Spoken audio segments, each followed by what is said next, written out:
Looking for a way to unlock the full potential of your digital dentistry workflow? I'm Elise Hifko, Associate Manager of Digital Services with Ivoclar.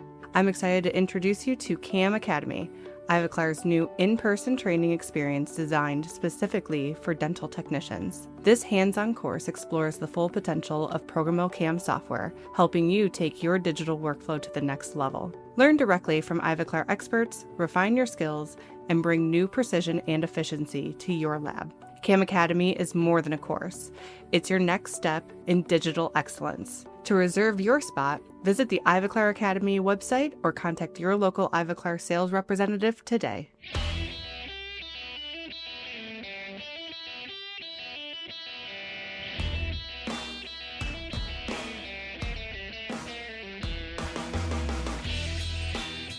Welcome to Voices from the Bench, a dental laboratory podcast. Send us an email at info@voicesfromthebench.com and follow us on Facebook and Instagram. Greetings and welcome to episode 389 of Voices from the Bench. My name is Elvis. And my name is I'm going to kick y'all's ass in the next 5K, 10K race. And that's Barbara. Wow. Okay. I'm back to normal, I think. Friendly competitions aside, I know. Barb's here to win. I am. Honestly, I don't think I'm ready for a 10K, but I may do the 5K and I don't know. I haven't decided yet, but I'm ready. When's the last time you ran a 10K, which is what, 6 miles? Oh, you don't know? I had to think about it. Sorry, I live in America. You are a runner. I would say 5 months. Oh, wow. You better do some training this weekend. Well, Elvis, I just want to let you know that for the last 2 weeks, I've gotten up every morning and I've run. Nice. So what are we talking about? Well, we were talking about this week is the race for the future, y'all. You should donate to us. Absolutely. When you think about emotionally what you do and how much you love your industry, and then you've got somebody like me going, oh my God, I got to get up every day and run 3 to 4 miles, and Elvis and oh my God, like 20 other people. Sorry, I don't know names, but yeah, like I would think that would be some sort of an emotional connection where you'd be like, I want to give. Let me do it. Not even for me, but for all of us. And if your motivation is just donating because Barb's getting up earlier. Yeah. Whatever floats your boat. All about you know that. But yeah, the amount of people that are actually showing up next weekend, it's probably the biggest list I've seen in a while. It's amazing. Yeah. So it makes me like super happy. I think you've got a list. Can you name them off? In my group alone, with me, I got Allie Williamson, Mark Williamson, and Brandon Smith. Love. And then there's you, Barb, but we also got Bennett Napier. He's running. Brian Thacker, David Avery. Right. Greg Harris. I called Greg and I'm like, bro, you running? He's like, no, I'm walking. And I'm like, hey. Kelly Rensfield, Lori Margiata, Lindsay Rowan, who just runs this whole thing, Mandy Arena, Mark Rosenberg, Marlon Gone. Marlon's the bomb diggity. He does like the swim for like 10 people. Yeah, for anybody that doesn't want to swim. Rebecca Serargo. I don't know who she is. I can't wait to meet her. Susan Van Kinsberg. Oh, I love her. You know it. Yep. Susan Van Kinsbergen. I love her. Tom Love and Vicky Thomas. Aww. This great group of people should be interval training and stretching this whole week to do this race in Fort Worth, Texas. Mm-hmm. Now, this is one of the biggest fundraisers the foundation does every year. So what you need to do is go to dentallabfoundation.org. That's where you're going to donate. You can check out this episode's show notes for all of the details. Now, something else happened very exciting just this week. Alien Milling Technologies announced that they are going to match $5,000 of donations. So, if you hurry up and you donate right now, that amount is doubled, all thanks to Alien Milling. Who is the alien milling names? Let's give names because that's pretty spectacular. Sorrow, who's been on the Thank podcast a you. tons of times, and Rafi, his brother. Thank you. Yeah, they do great things. And they're on the cover of every magazine I ever get for this industry. I know you they guys. do amazing Thank you. things. I think you should donate just to me, but it's okay. So it all goes to the same place. 100% of it goes right back to us technicians getting their CDT for education, advocacy for our beloved profession, everything. It's a great cause, and this is the last week. But if you want to donate after this race, that's okay too. What is happening this week? So this week we are back again in the great state of barbless Florida at the Jensen booth at the FDLA Symposium. I just want to say real quick how much I really like the vibe of this Florida show. Aww. It's not super huge, which I like. The hotel is great. The people are great. And the board does a really nice job keeping everything just running smoothly. If you ever get a chance to go to the show, I know Barb and I, we both definitely recommend it. But this episode features 3 more conversations, and we're going to start with a longtime employee of Jensen Dental, Nick Bathija. Nick started his career becoming a dentist. He actually graduated and was practicing for a few years, but Nick kind of learned that it really wasn't his thing. So 26 years ago, he got a job at a company that at that time was known for alloys. But Nick comes on to talk about his journey, the early days of Jensen, when MIYO came on the scene, and honestly, just what makes MIYO MIYO. Then we are visited from a past guest and friend, Shaana Gripp. Shanna was back on episode 321, which was probably 2 years ago. And About in a year. those days, she was an in-office technician cranking out full arches and just getting on social media. Now she is with Harvest Dental. She's got a huge passion for education.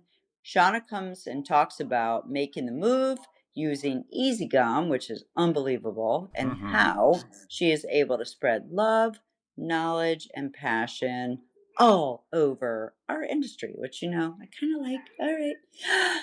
I'm getting a little emotional. Sorry. All right. Then we then wrap up the episode with a longtime tech and a really good guy, Mark Stueck. We've known Mark for years and years and years. With his time he has spent giving back to the industry, his time on the NBC board, he talks about going from a McDonald's manager to a dental technician, getting over to Drake Dental Lab, which we love also, 36 years ago. He doesn't look that young. He doesn't look that old. He doesn't look that old. How much their lab has grown over all those years and how being on the board is more than just giving time. I so love that. So join us as we chat with Nick, Shauna, and Mark Stueck. We are always talking about staying ahead of the curve in this rapidly evolving dental lab industry. The dental lab landscape is shifting fast towards full arch solutions, and if you're not mastering both removable and fixed protocols, you're going to be left behind. The smart technicians are positioning themselves as the go-to experts that doctors can't live without. That's exactly why Zest Dental Solutions just launched their first ever Zest Lab Mastership program.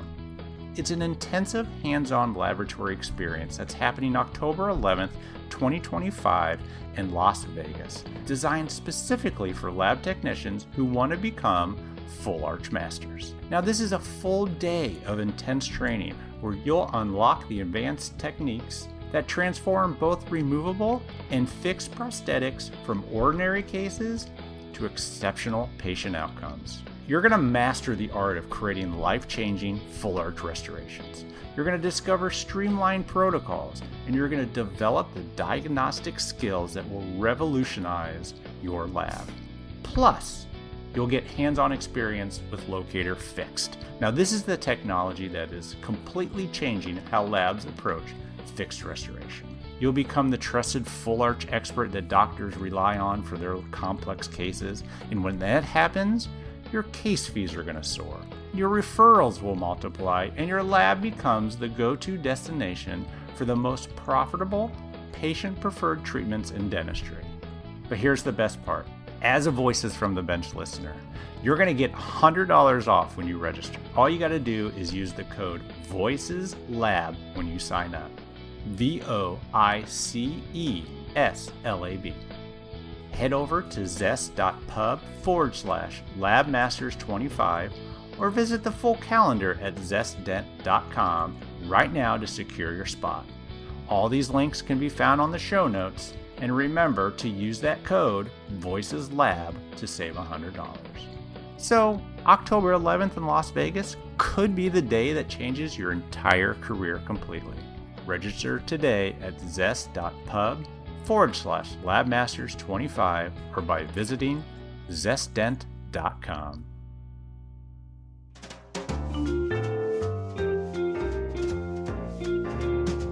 Voices from the Bench.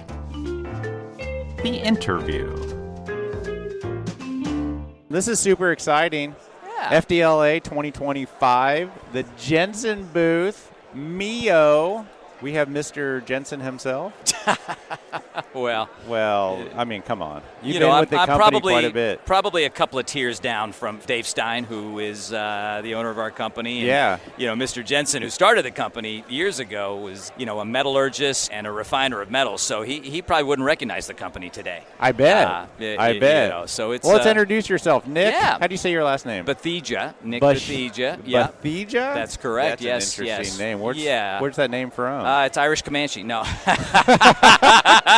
You had that answer on the ready. Oh, yeah. Well, if anybody who, you know, kid of the 80s who's seen Fletch, the movie Fletch, Oh, yeah. you remember that? That was one of the lines. But Was it really? No, it's that's hilarious. Yeah, born in this country, but ancestry from India. Oh, okay. Yeah. Interesting. So we talked a little bit yesterday. I got a little bit of your Yeah. story, but let's go through this because you started as a dentist. Well, I think the fact that I'm a salesperson now will tell you exactly how good of a dentist I was. Now, the quality of my hand skills probably left a little to be desired. But yes, in fact, from your neck of the woods, I graduated from the University of Louisville School of Dentistry in '96. Did an AEGD, for a year. Practiced for a couple of years. Had some carpal tunnel issues with my hands. Wasn't really enjoying it. So this is what throws me a little bit. Did you not realize you had the lack of hand skills in school? I mean, you finished. Yeah.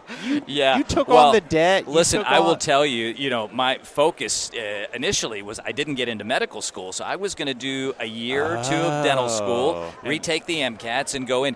But fortunately, I fell in love. Met my wife. Also currently a practicing dentist right now, and love trumps all. And so I stuck it out, even though I probably didn't love the hand skill portion of it or the artistic portion of it. I'm more right side of the brain dominant, probably more pragmatic, but loved working with people, loved helping people, enjoyed that part of it. But when I realized I probably wasn't going to be helpful to people, probably more harmful to people, I said, hey, let me do something else. And Jensen gave me that opportunity. And this was when?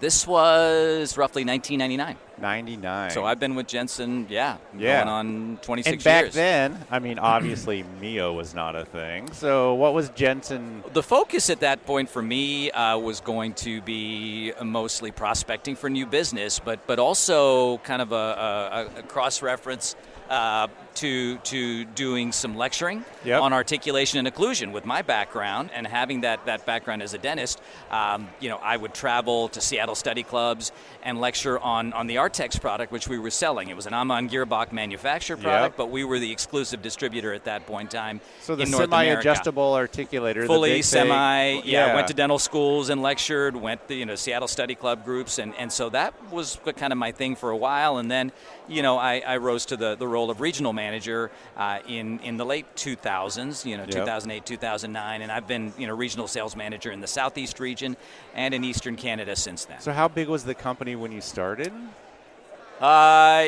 Probably because it's a pretty private, small. We're not publicly traded. No, we're not up with the big boys there. We probably had in North Haven Probably about 20 employees at that time. We also opened a satellite office in Utah and had another 6 or 7 employees. And then, of course, we had Jensen GmbH, which is the German version, which was another 5 or 6 employees at that time. What started first, the American or the German? Oh, no, the American. Okay, Jensen was based out of North Haven. In fact, Walter Jensen was a metallurgist for generic Pentron. I don't know what generic Pentron is. That's but an older company. Crazy, an older company that was also an alloy manufacturer back in the day. For dental or? For dental. And he broke off and started his own refinery, to refine scrap metal as well as to manufacture alloy, which is how this company started. Just selling the ingots. Selling alloy, yeah. Wow. I mean, competing with Williams, some of the other companies that were here. Jalenko, and generic Pentron, which is where he started. So, it's evolved. The company's evolved, quite a bit over the years. Creation porcelain was something that we sold exclusively in the United States at that time, and we evolved into the digital world in the early 2010s, and certainly expanded our horizons there with zirconia products and wax products, PMMA, other things, and we started then bringing all that in. We started bringing all that in, and then with MIYO, as we spoke of yesterday, I mean, Jensen has been a company that's taken good products and really make them better. I mean, in terms of marketed them the best they could possibly be. 100%. In terms of selling them and educating the people to these products to the best of our abilities. Always been known for that. Never really been known as an innovative company necessarily in terms of new products, pioneering products, game-changing products. And MIYO came along, and that all changed. How did that come along? I mean, Don Cornell probably. Yeah. I mean, was he an employee? I don't know the whole story behind that, to be honest. Yeah. I mean, I think a lot of that is kind of cryptic, kind of kept under. I don't believe it. I mean, I don't know. Yeah. Long story short, Don is known as an engineer of porcelains, an engineer of ceramics, an innovator, a great designer of porcelains in the past, and so. There was an affiliation. Don got on board and became involved, and Would you just show up to work one day and say, "Hey, we have this new thing we want you to try to sell," and you were like, "Okay." Well, there was a soft launch. It was tiered. It was a tiered approach. We soft launched to labs that we felt could successfully implement something of this sort. I mean, I think you being in the industry know that I think this is something technicians have probably wanted. Ceramists have wanted for years. I don't know if they knew they wanted it. Maybe I don't know. Well, maybe the bosses of those labs wanted it because they wanted efficiency without compromising the end product. Right? You want to be able to produce the best product you possibly can. But you want to be able to do it efficiently and profitably. And MIYO allowed you to do that without holding your nose and covering your eyes and saying, "Hey, it's just good enough." And this is great stuff. I mean, this is amazing stuff. It's ceramics that scatters light, that excites light, that refracts light, much like a layered crown does. Well, from what I understand, most people are excited about that. When you put it on before the oven, it's the color it's going to be.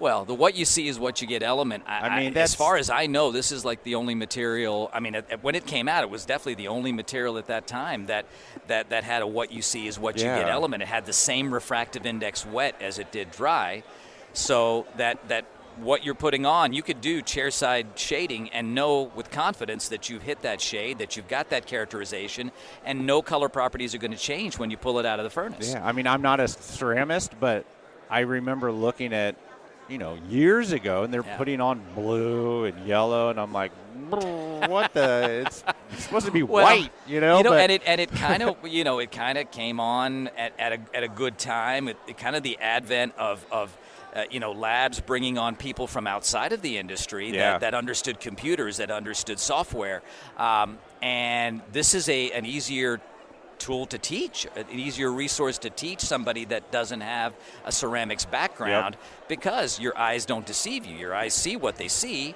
So if you've got it, you've got it. It's not a question of putting a blue powder or a pink powder or a white powder and just visualizing and hoping that it looks the way it needs to look. So when it launched, how many crazy colors were there? Do you remember? Probably 18 or so. How many are there now? Well, when you look at MIYO aesthetic versus MIYO pink tissue, MIYO aesthetic, 30, 32 colors, MIYO pink, 16, 17 colors in that range, both color and also structure. And structure, obviously, is that three-dimensional component. Underlayer that you put under it, or it's the overlay. Actually, it's the icing on top of the cake, the cherry on top. Well, it allows you to take what is in essence a two-dimensional crown with color, and actually put surface texture over the top and make it a three-dimensional crown. Especially with tissue, it's an amazing transformation, because when you look at a restoration, from afar or even from close, when it's very smooth, you can tell it's a restoration. You can tell that it doesn't have that stippling, that orange peel stippled perforation, that it doesn't have the bony protuberances coming out through it. It doesn't have the pericamata on the facial of a central incisor.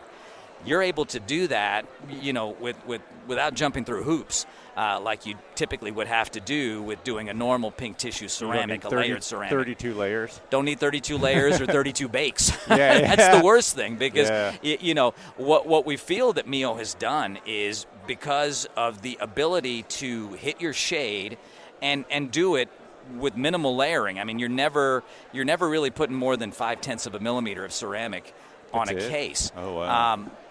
So you don't have unsupported porcelain. You don't have chipping, cracking, delamination. So you're able to, what used to take 8 or 9 bakes may take 2 or 3 now. And so it has become now an added revenue stream that smaller and medium-sized labs can incorporate into their fray, whereas with layered porcelain, they probably would never consider it because they could never profit from that type of labor. Yeah. You can't spend that much time on one crown and expect to make a profit off of it. That's right. And every time that thing goes up into an oven, you never know. Well, is the color going to be right? Is there going to be a huge crack going through? Bubble? You don't know. You don't know. But this kind of eliminates the guesswork and really allows you to minimize your labor. Up to 60% less labor at times, especially with these tissue cases. Even smaller labs can now justify doing all-on-X type cases. Yeah. So Jensen's has partnered with some amazing technicians. I mean, Terry's here, but you've had Alina, and you've had Kite, and Amanda Carson, I think. Jack Barano. James Choi, obviously going back many years and still, an amazing ceramist.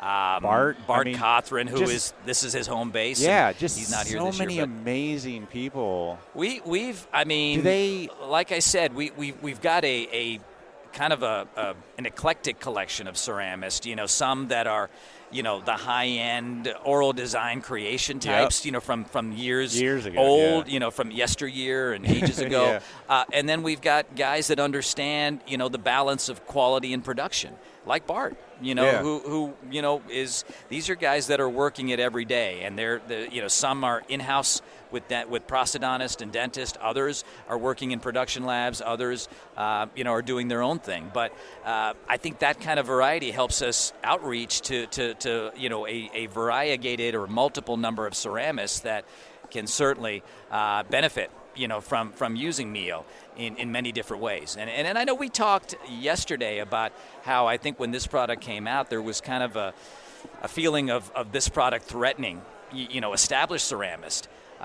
Because it is an acquired skill. It is something that is learned through years of either apprenticeship or schooling or whatever. Not easy. Yeah. It's not easy to just pick up a brush and stack porcelain. So I think many people felt that, hey, this is kind of minimizing our skill. This is minimizing our trade. Yeah.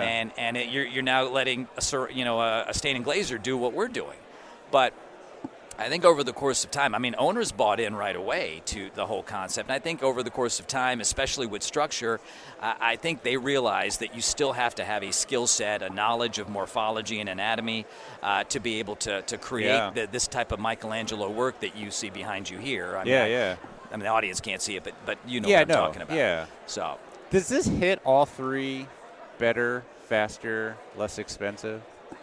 We believe it does. I mean, that's pretty amazing. Once again, I mean, somebody's been doing ceramics for 20 years. There's still going to be a learning curve to transition away from layering because they've probably got it down to a science where they have to learn how to do it a different way. But it's a kind of a unique type of application technique, as we mentioned yesterday in our conversation. You're not just painting it on like you would a stain or painting a picket fence.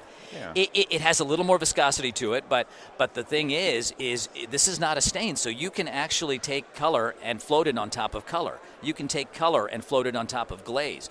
But there's a technique to doing it that allows you to do it, and it's called a dab and drag technique, where you're in essence applying the material, but the bristles of your brush are never penetrating the substructure or never contacting the substructure, and you're just floating the color across like you're petting a cat or a dog very gently. So it requires a light hand, but then you can put a blue on top of a red, and it's not going to form purple. You know, you can mix it together intentionally to form purple with this material if you want to, but you can create multiple layers, so you get that multiple. You get that multiple look. That multi-tiered, layered look to a restoration. Are you allowed to lick your brush? I know ceramists love to lick their brush.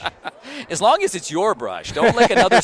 Don't lick another ceramist brush. You can That's lick taboo. Your brush, but don't. Those are fighting words when you do that. You know, what is that? You can pick your friends. You can pick your. Oh wait. No. That's right. That's crossing the line if you lick another ceramist. How is your skill? Have you? Can you do this? No. Well, listen. When I was going through dental school, the University of Louisville is a strong prosthodontic program. Yeah. And in fact, our program required us to do 20 units of crown and bridge. Now, we didn't layer porcelain, so I didn't. So did you do 20 full casts or something? We did 20 full gold crowns. And bridges. So we learned contour and morphology through the wax-ups. We learned how to cast. We learned how to polish. We learned all those techniques. We designed partials. We didn't actually cast the frameworks, but we designed old school partials, equipoise partials, all that kind of stuff. I'm one of the few. We weren't required to actually process dentures. We were required to wax up our dentures. And set up, but I actually had patients. This was like around Christmas time, and if I had sent it to the lab, the patients wouldn't get their dentures for Christmas. So you processed it? So I took it upon myself to say, I'm gonna, and this was not injectable. This is the old school, flask it.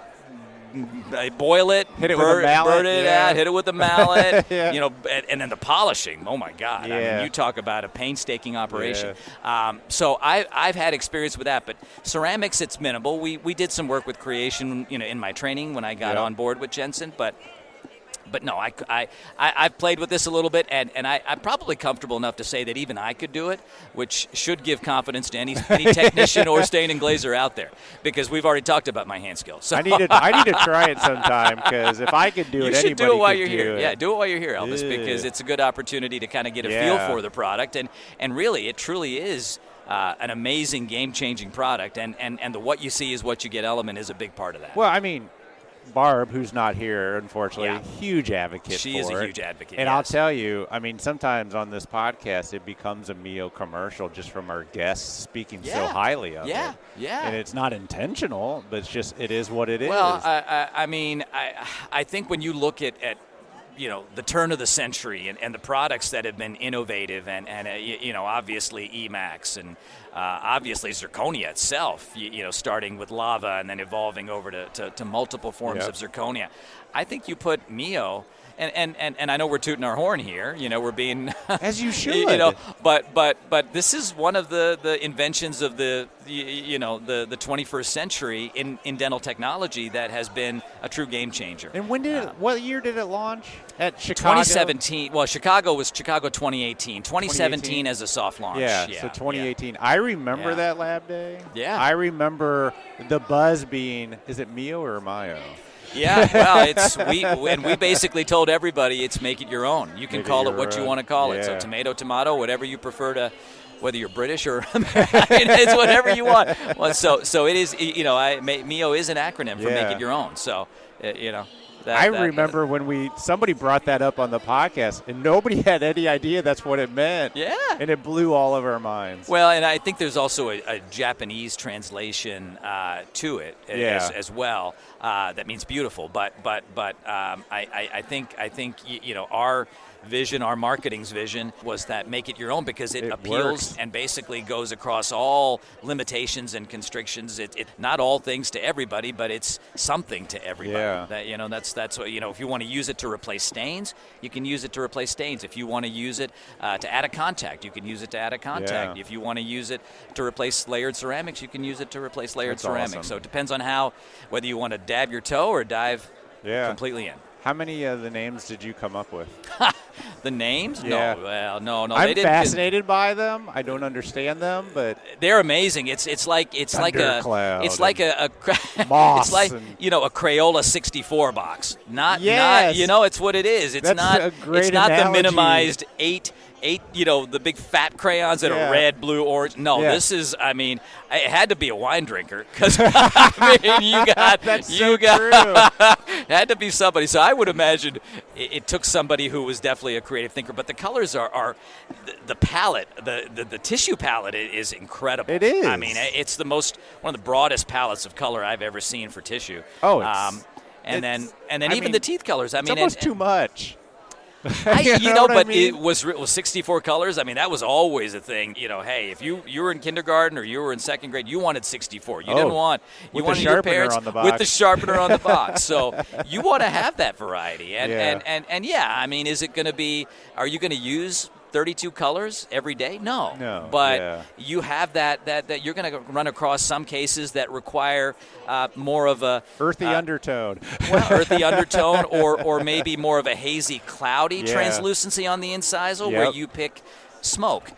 But you might have one case, maybe a younger dentition or that has more of a frosted cap, and you might use 100%. snow, that's more opacious.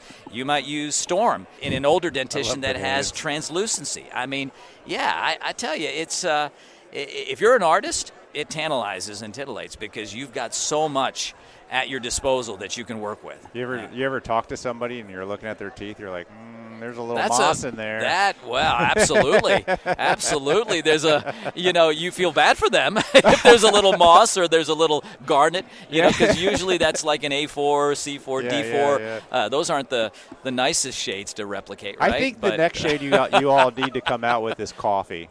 Coffee? I think there needs to be a shade. Folgers, if you can get the name brand, but coffee. Folgers. Yeah. I always tell people, I joke, my shade tab is Folgers. Well, I've always suggested Cafe au lait, something Ooh, like that. you That can would go be fancy. That goes well because we go Merlot, I'm just we should saying, do some stuff, boozy stuff like that. My Bougie. shade is coffee. Terry McQuiston's got something to say.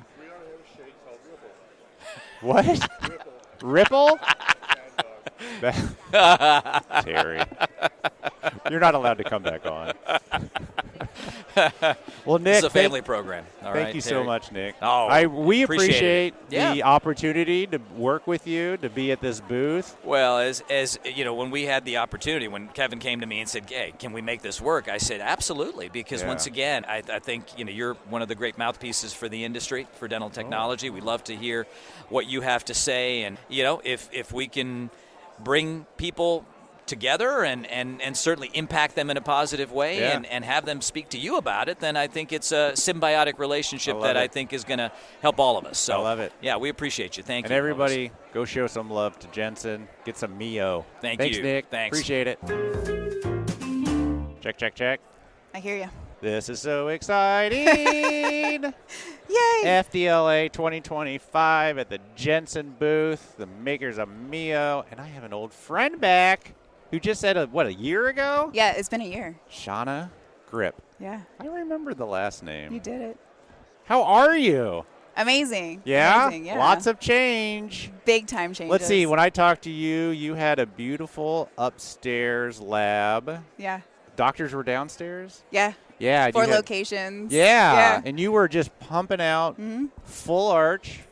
Your daughter's boyfriend was working for Yeah. you? Aiden. Yeah. Aiden. Yeah. Yeah. So what's been going on? So Still there? no, Oh. actually, I work for Harvest Dental This is Products. exciting. I think everybody knows This is probably this. the most exciting thing. I mean, Yeah. it's kind of like So tell me the dream job. Tell me how this happened. Social media. Yeah, that was my my platform. I decided I really wanted to put myself out there. I remember you talking about this You know, on the and podcast. I wasn't even looking, to jump ship, but I had Rob and Sasha, who, own Harvest. Rob Legier. Yes. Sasha, yeah. Rob sent me a sample of the Easy Gum. He's like, here, try this out. So you're just posting online. I'm just posting Instagram, right? And you're posting your work, what you do. You do some great videos of just kind of like day in the life of you, I guess. And he reached out. Yeah. Totally like, did you know who he was? I knew who he was, and I was like, okay, well, let's give it a try. Yeah. I'm not big on, switching up products, but I was, in the market for looking for a resin that I would actually enjoy using. Yeah. And he's like, just try it out. I was like, all right. And I kind of put it off for a little bit because I looked at the package. And I was like, what is this? It's in a strip. Is it trying to, what? Okay. So I sat down. I was like, let me give it a whirl. I used it, and I didn't want to like it, but I loved it. And I still have the picture of, my very first arch I did with that, that product. And and I just took off with it. And I have a knack for finding workflows with, my products and making sure that I can be efficient with them. So I came up with an entire workflow for that using it on prosthetics. And didn't they already have a how-to? No. They brought this product out without any... Yeah, there really wasn't anyone, really putting anything out there or we have instructions of how to put it on, how to but use it really how to implement it and workflow it really didn't exist yet. And Interesting. I just kind of took that on. They're like, will you do a couple webinars? I'm like, absolutely. I was in heaven. And being able to teach others, exactly what I'm doing. So we did a few webinars. And so wait a minute. How long did you use it before you were doing webinars? Probably up 3 months. And you were using it in your lab? Every day. Every day. It became a massive stay. I mean, I was getting arches done so fast. I can do an arch in 15 minutes. The whole thing? The whole thing. Rather than what took you how long? Maybe an hour. Oh, my God. Of cutting the little pieces out, picking the colors. I have a super ADHD brain. I need simple. I need structure. And the doctors you were working for, they love this stuff? I mean, did they like the product? They actually saw a difference because I was able to step away from using glazes, and I did hand polishing. And they were coming back in for check-ins without lots of plaque buildup and discoloration. Where I feel some glazes just really break down in the mouth, especially on these. And patients were complaining of bad taste in their mouth. So I really, really pushed back, to hand polish, and the particles in the Easy Gum are so small. It's like clinical resin almost, and you can high shine it it's amazing. Okay. Amazing. So they were on board. Yeah, they were on board with it. They loved it. They saw the difference. I was able to get a lot of them done at one time. Makes me happy. Yeah. Yeah, because you were basically by yourself. Yes, I was by myself, and I picked up doing all of the crown and bridge for the 4 locations. Oh, geez. So it was. Yeah. I had to be efficient. So Harvest says, we like what we see. Yeah. Will you do a webinar? Yeah. Have you ever done a webinar? No, I've taught in person and being able to do on what? Actually, I taught at a local school for dental assisting and doing that's lab right. work. Yeah. Okay, so that's not new to you. That wasn't new to me. I enjoyed it, but doing webinars and hands-on and really showing my my lab work, my workflows, that's a scary territory. Somebody for opened some up people. the door and let everybody in. So how'd it go? It went amazing. Huge response. People were really enjoying it. I was actually doing some demos. By the end of the year, they were like, well, you want to come help us? Because we don't have a sales team. It's just us. Harvest doesn't have a sales team? No, we don't have a sales team. So, it's literally just us really reaching out and getting to know these labs and techs and just doing hands-on and education. And so they asked you to what? So I do full-time with Harvest, and I'm basically just education. Okay, so I work with Easy Gum and the Nano Zirconia. They offered you a position, and you left your... I did. Wow, how'd they take that? It was okay. It was good. Yeah? We found, the appropriate replacement, and they're doing good. Okay, good. But I couldn't resist. It's like dream job. So what is dream job? What do you just do hands-on all day with labs that are trying to get into the Easy Gum? So, it's a lot of communication. I'm doing a lot of education. So at home, I'm set up to do virtuals. So anyone that's interested in or is using EasyGum and they want to know how to kind of up their game with it or their efficiency, we can get online virtually and just go hands-on. So what, you have like a room with the I camera and all the ring light and everything? I do. Really? Yeah. It's like a little setup. It looks like cool. a space station like in the corner. Does it really? It does, yeah. And at any time, someone can reach out to you and you're like, let's do this. Yep, anytime. I'm ready to go. So I usually schedule. We have like links where you can schedule. You can email or, text message. We get set up for it. We also do with the nano zirconia, we're doing a lot with that. And education, doing green state, centering, finishing. So you do it all. Yeah, we're doing it all. But I also finish cases for select few in my little boutique lab. So I'm finishing hybrid cases as well. So you're doing that too. Yeah. Interesting. So people will send you the work. Mm-hmm. You will finish it and send it back. Yep.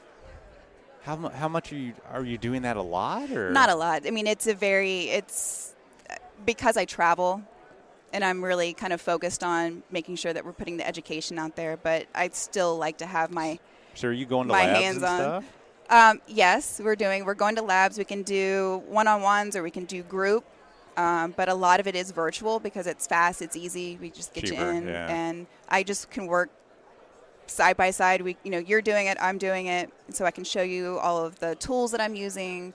And techniques, the tips and the trick that I found along the way. So people really appreciate that. So, but you do go to labs. Have you gone all over? I mean, are you getting a chance to travel quite a bit, or is it traveling, mostly shows? It's a lot of shows. Yeah. But because you did what? Lab Day West? I did. Lab Day Chicago. Mm-hmm. Here at FDLA. Were you in Texas? I didn't go to Texas, but I was with Cornerstone Dental Seminars. So I was there. So I did some demos, and we did some, printing and seating that day because it's a hands-on course for All on X. Yeah. Yeah. So you're all over the place. Yeah. Are you liking it? I love it. Do you really? I do. Yeah. I do. I mean, it really is working for Harvest. Sasha and Rob are deep thinkers. Genuinely, just authentic and They're creative. good So people, our space is creativity. Yeah. And that is rare. Like there's not a single speck of corporate feel to it. We all sit at the table, we all have ideas, we share. I just feel really lucky to have that because that just fits me perfectly. Yeah. I couldn't sit and be quiet and and all this happened because you just put yourself out there. I did. It you was never terrifying. Geared it towards Harvest. You never geared it towards EasyGum. You're just authentic. What you did, you just put it out there. I did. I was really, at the beginning of the year, I was like, I'm going to do this. I really see myself educating. I see myself out there just showing people that they can do it too. Yeah. Not to be afraid and that we're all supportive. We can all network together.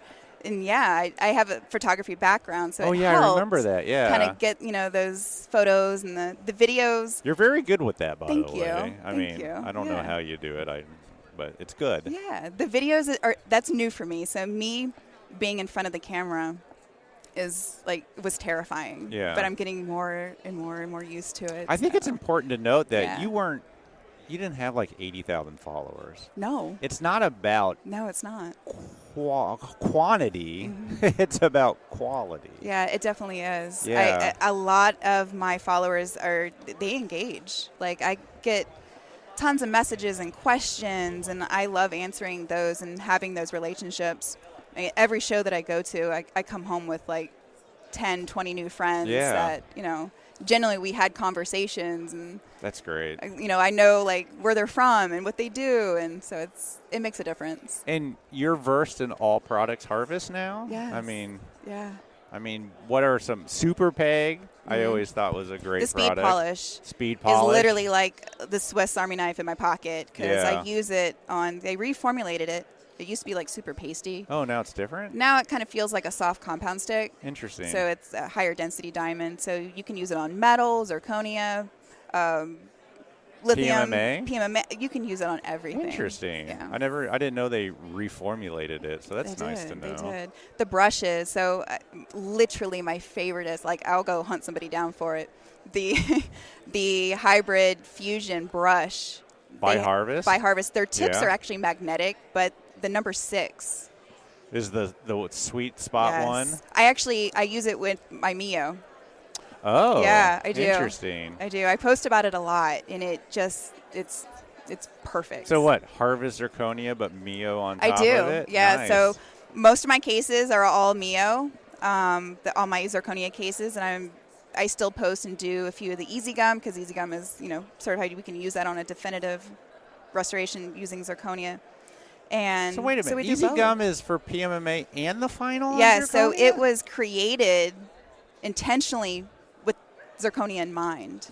Interesting. Yeah. So the bond is what is the secret sauce in that. Do you still like Cure It On? Yes. Yep. So the arches that I was showing you earlier, that's Easy Gum on finals. Yeah, on finals. On a smooth zirconia, it stays. Yep. So there's a little bit of prep work. I do rough it up, or I do a slight cut back so I can make sure my edges are smooth. Sandblast, steam clean, dry, and then the bond. The bond's a really important factor in all of this and how it's applied and cured. It has to be cured with the handheld light. You can't put it in a box? No, because isn't that the same? It has to have a higher intensity. Oh. So like the nanometers have to be at 500 plus, which we see on the clinical side. But not in those cure boxes? Not in the cure boxes. You can do the strip and the flowables in a cure box. I prefer using a handheld the whole way through. I just get a quick, easy. It's going to have to stay longer in the box. 20 seconds per section with the curing light just is easier for me. Hit. Yeah, that makes sense. But yeah. Cool. So if somebody wants to learn more, if they how do they get a hold about it? They can learn more by contacting me on any of my socials, which is VA Lady Toothmaker. Yeah. You still in VA? I'm still in VA. Okay. I'm still there. If you moved, would you have to change your name? Oh, that's what people keep asking me. I'm like, that might be, because you never know. Because Harvest is what, in California? Yeah, they're in California. Yeah. You've been out there a few times? I have. It's awesome out there, isn't it? Lab Day West, I took an extra day and actually played in Santa Monica. Nice. That was my first time. It was really cool. Yeah. Yeah. Actually got another tattoo there. Oh. So everywhere I go, I get a new one. Oh, really? I do. Yeah. This was Chicago. It's a little tooth with bat wings. That's a good one. Yeah. Which one are you getting here? I don't know. Are you getting one here? I might. I'm thinking about it. Are you staying tonight and leaving tomorrow, or? No, I'm actually leaving today. Oh, I'll you better leave later. hurry. Yeah. But yeah. That's great. So how do they get a hold of you? All your social medias. So VA, Lady Toothmaker. Either that or they can email me. It's Shaana at harvestdental.com. SHAANA. Yeah. Okay. So it's SHAANA. But yeah, probably socials is the fastest, way to find me. And if they wanted to learn about the product, is there an upfront charge, or do you just no? There's no charge. You just jump on and be like, hey, let's talk about it. Let me show you how to do it. So that's amazing. Yeah. Free education. Yeah. To use an amazing product. So, if I can just talk you through it, get you set up with the workflow, you take it from there. And you're available for follow-up and all that. Yeah. See, for questions. That's the key. I get pictures all the time, and I'm like, yes. I get so tickled when people send me pictures that, they really worked at it. And I'm like, I'm so proud. Yeah. It's like they're they're like my kids. I'm like, yes, do it. That's great. So, yeah, I'm huge into, making sure that the education is there first. Yeah. Not the sale. Yeah. So. Have you been on Sasha's podcast yet? No, Deep I want Thinking? to. Do you? I need to. We need to do that because we keep talking about different ways, to kind of collaborate, on our own things too. But yeah. Yeah, that's great. Yeah. Shaana, I'm so happy for you. Thank you. I'm really excited. I'm loving this. Yeah, you should. You're doing a good thing. People know you now. I know. It's weird. It's so weird, walking in, because this is never. I'm introvert. Massive introvert, so walking into things and people are like, hey, and I'm like, oh my gosh, you know me. It's a good feeling. It's a good feeling. But yeah, keep doing what you're doing. Thank you. Let's talk again in maybe another year. Yeah, see where you're at. Yeah, I'm sure you're killing it. I can't wait. Shaana, thank you. All right, thank you. Thank you. What are you going to win? You can listen for free for a year. See? I like it. Mark, what's happening, buddy?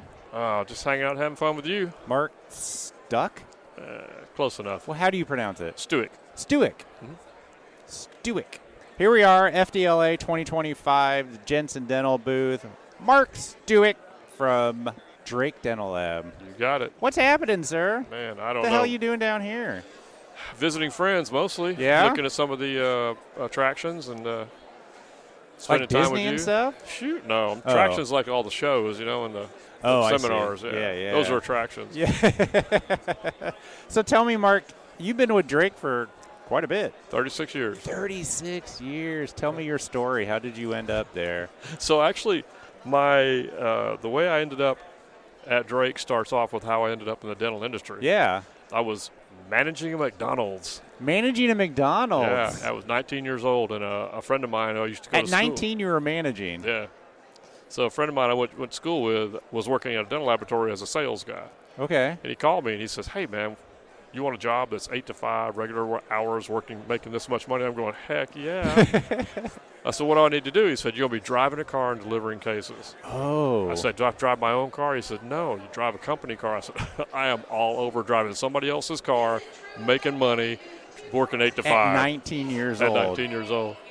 So when I went into the lab, I drove a car for 3 months. And Is this Drake or no? No, this is not Drake. Okay. This is in Alabama. And after 3 months, they brought me into the lab to do the model work. The general manager of the laboratory was Billy Drake.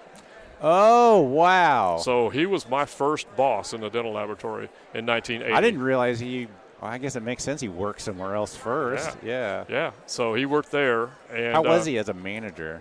Oh, he was a very good manager. Really? Yeah, he was a very good manager, yeah. And he left 2 years later to open his own laboratory in Charlotte. And he called me 3 times during the time that he opened his lab to the time I actually went up there.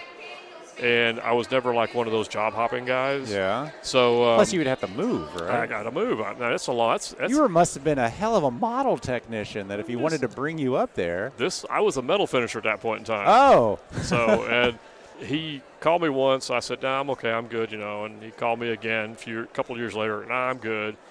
A couple of years later, I remember it like it was yesterday. It was on a Tuesday. Yeah. The owner of the laboratory just got all over me about something that I didn't do, but he thought I did. Oh, you took that opportunity. So that night, literally that night, they called me again and said, "Hey, just wonder if you were interested. I know we called you before." I said, "I'll be there Saturday." Been there ever since. You literally left Alabama, just drove to Charlotte. Yep. No place to live? I mean. So I had a house in Alabama. I drove up for an interview on Saturday. Loved me, hired me. A Saturday interview? Saturday interview, yeah. Loved me, hired me. Went back home, told my boss that I was leaving. I gave him 2 weeks. He let me go after 4 days, of course. Yeah. So that Saturday, I went up there to go live in an apartment for a while. Yeah. My wife sold a house in a week. She moved up with the kids. That's where I am. Wow. Okay, so what'd you start doing there? Metal work. I did a lot of the metal work there, and then I moved into the implant aspect of it. How big was it back then? 19 people. Wow. Yeah, so this was a 2,900 square foot building and 19 people. But the building was just not a good building, right? Yeah. But the minute I walked in and saw the work, I was like, I have got to be here.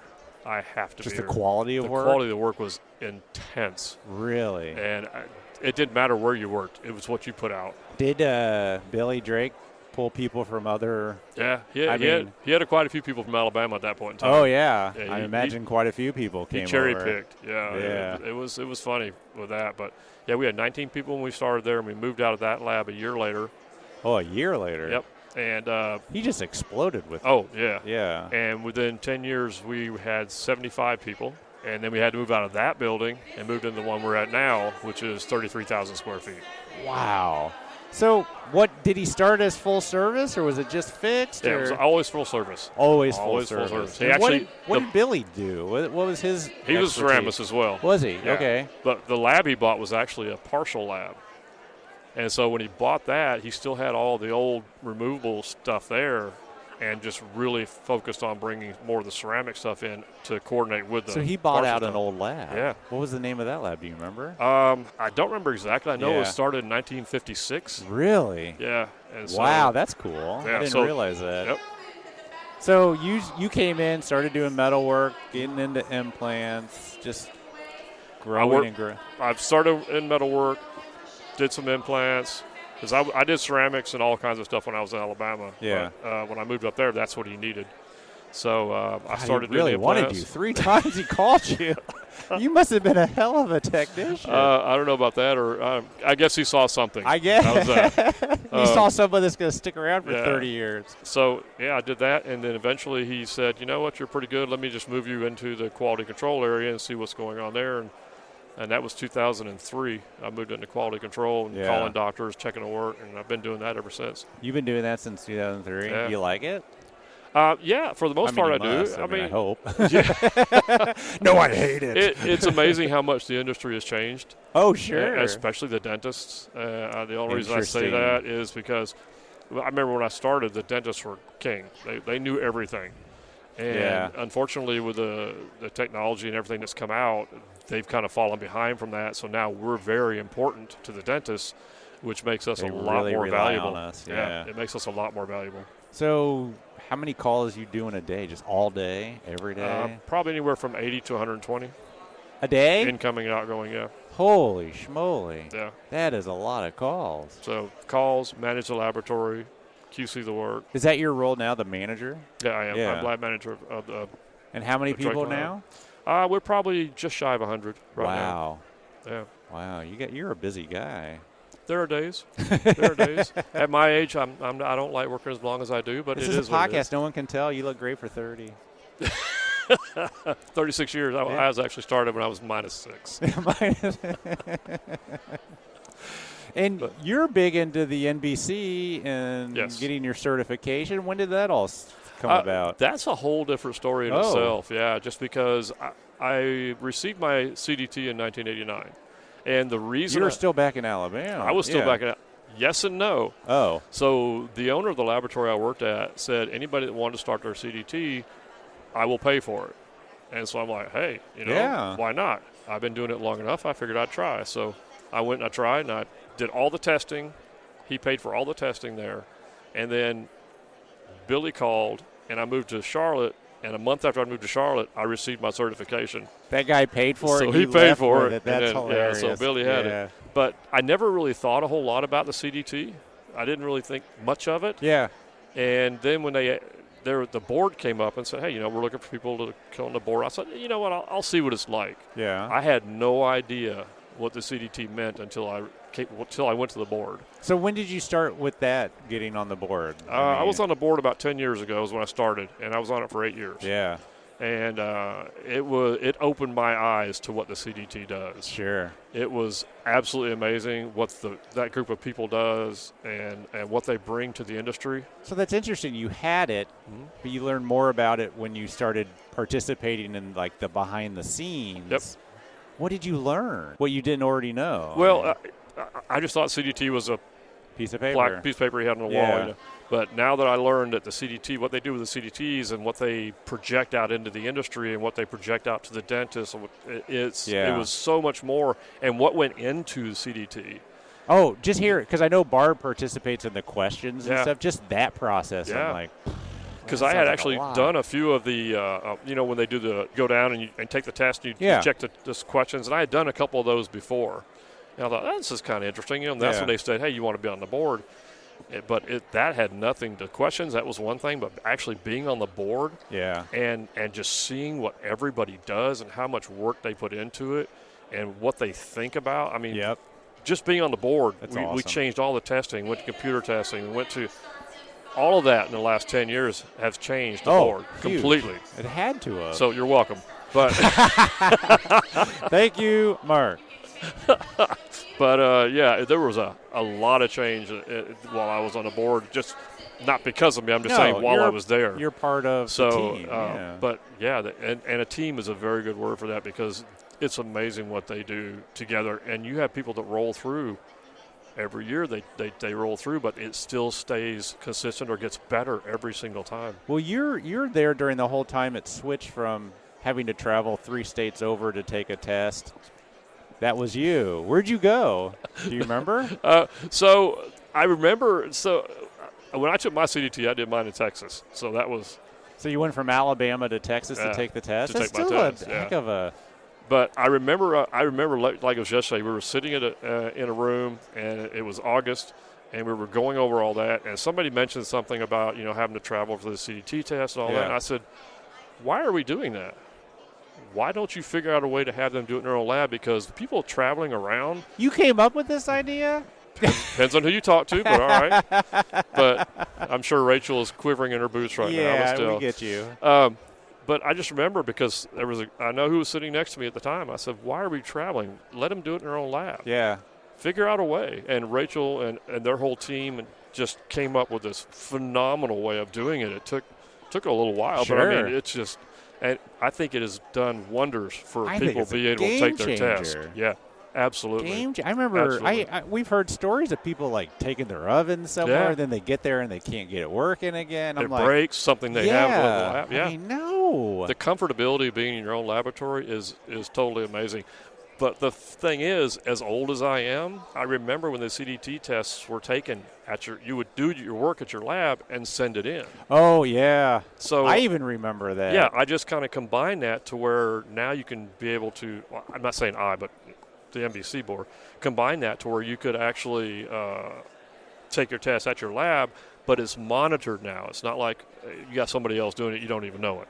But it's monitored now. I've never admitted this, but my first lab, somebody offered to do the work for me. And send it in. I didn't do it because I'm not a CDT, but I remember that. I was like, it just doesn't seem right. No, but they figured out a way to do it. But I'm sure people did it back in the day. Oh, I'm sure they did some of it, Yeah. Do my model work for me, or you finish this down for me. But they came up with a way to do it that was very, very efficient. So who's watching you do this work? Is it technicians? Is it dental people? Or is it? No, actually, it's just some third-party person that knows what you have to do, and you have a camera, a stationary camera at your bench, and then you have a camera that you walk around with. Because you go to different parts of your lab. You go to different parts, and they watch you, and they have to watch all around, make sure there's nobody there with you, working with you. Anybody do it during working hours, and there's other people around? Generally, I don't think so. Generally not. Yeah. I mean, I think most time they schedule them either after hours or weekends and stuff like that. I couldn't give you a direct answer to that. You probably have to ask the NBC It'd be board. weird if you see like a female technician working, and then their hands back out, and then these guys' hands come around, and they're all like hairy knuckles, and they're like, can't tell. Yeah. It could be the same person. I'm not sure. Hey. We're not here to judge. No, I am not. So you went through the whole board. You became chair. Yep. That was a couple years ago, wasn't it? Yes, I left the board year before last. Year before last. Yeah. So what are you doing now? Are you on any boards? Are you participating? I'm not right now. I'm just kind of, with the way the work is going right now, I don't have a lot of time. Sure, it's so tough. I wouldn't mind doing it again, but it took a lot just to get me to take yesterday off to come down. So I mean, it's different now than it was. Yeah. But I mean, the lab was very good about promoting me to go, and they say Billy participated in all that. He probably went through the NADL board. I don't know. NBC, NADL, everything. He did. Yeah, I remember all of that. When I first started going to Cal Lab, he was the chair of that. Yeah. I was like, wow, this guy is hilarious. I think he was actually part of starting Cal Lab. Was he? Yeah. That thing's 100 years old. Yeah, I think I remember him starting the Cal Lab. I know he had something to do with it. I'm trying to remember right now, but he had something to do with the beginning of it. Yeah, and then his son-in-law took over Bob. Yep. He was my first, when I joined the board of the NADL, he was the president. So your whole organization really promotes everyone to be involved. Yeah, they really do. Which is great. So I'm very fortunate in that fact that they allowed me to take time off and go do that with the board, knowing what it was giving back to the industry. Are you the longest employee there? I am now. Yeah. The longest one actually was there before Billy started, and she just retired last week.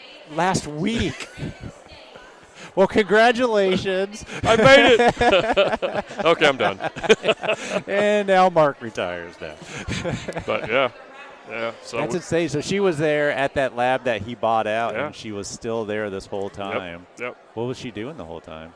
She did a lot of ceramics at first, and actually when she left, when she retired, she was scanning, and she was absolutely amazing at it.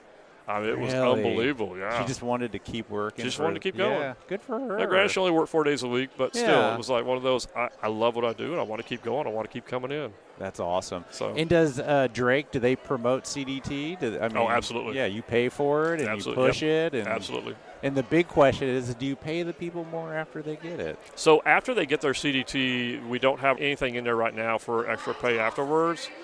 But it does, when we do our evaluations, that has a benefit in part of our evaluations. As it should, yeah. So if you've gone for your CDT, then that's part of the evaluation To get forms you to that we tier. have. Yeah, to move you to a different tier, yeah. Do you do like study groups within your lab for the CDT, or is everyone kind of on their own? Or? No, we always try to make sure that all the CDTs have the availability to get all their CDT credits, either at the laboratory or we allow them to go somewhere and take courses to do it. But we try to bring as much as we can into the laboratory because travel is expensive and a lot of people don't have time to travel. So we'll do like lunches and things like that to do an hour session at lunch. Well, there used to be a good show on that side of the Eastern Conference was always used to be. It's been a while. It has. Yeah. A lot of them have gone under Southeastern, Eastern, all that. Yeah, it's pretty much south. So So that's why you're down here in Florida. Yeah. Yeah. Well, it's not. I've been to the show numerous times, and it's a really great show. So it's probably one of the better ones I've seen in the last 10 years. Yeah. So, and I've seen a few of them. Drake, do they use MIYO? They do. Actually, we've been discussing that for the last three or 4 weeks really heavily because we want to drive back into we use MIYO, but not as much as we could. Sure. So we're trying to get them to come back into the laboratory to do some more training for us so that we can get more proficient and expand it in different areas. So you're not using it on everything. It's just more of like your full arches kind of thing? It's like your hybrid, zirconia hybrids, things like that. But I think it has a place beyond that. And we should find out what it is. Yeah, we talk to a lot of people. They start with that high-end work, and then they find out they can just do it on everything. Yeah. And it just streamlines it and makes everything simpler. That's what we're working on. Hopefully, next couple of weeks we'll have something going. There you go. I'm sure they'll be happy to send somebody down. Oh, we've talked already. Yeah. Well, Mark, thanks so much, man. Absolutely. Always great to see you. You as well, Elvis. I enjoyed our times when we were on similar boards at the same time and stuff, but at least we don't act too crazy, right? No, we don't. We're both Trekkies, so. I remember live long and prosper. I love it. I remember when I went into your office at Drake when I visited with Preet or somebody. You had the poster up or a picture up, and I was like, kindred spirit. I've got the Enterprise up here. Yep. Absolutely. I love it. Thanks, Mark. No problem. You have a great one. Take Bye. care. Bye. We want to give a big thanks to Nick, Shauna, and Mark for sitting down with me at the Jensen booth at the FDLA meeting. Of course, none of these conversations would be possible without Jensen and, of course, Nick. It's great to hear from passionate people that have been with the company for a long time. It says a lot about the person and, honestly, a lot about the company. It's so great to see how much Shauna has grown since her first episode and that she absolutely loves teaching. You can hear the passion in her voice. Mm-hmm. And we got to give an official thanks to Mark for all the time he has given to the NBC and made testing for the CDT more accessible to everyone. That is huge. And Mark is a freaking fun guy. Just not that I would know, but he's pretty awesome. All right, everybody. That's all we got for you. And if you're coming, we'll see you at the race. Yeah. Have a good one.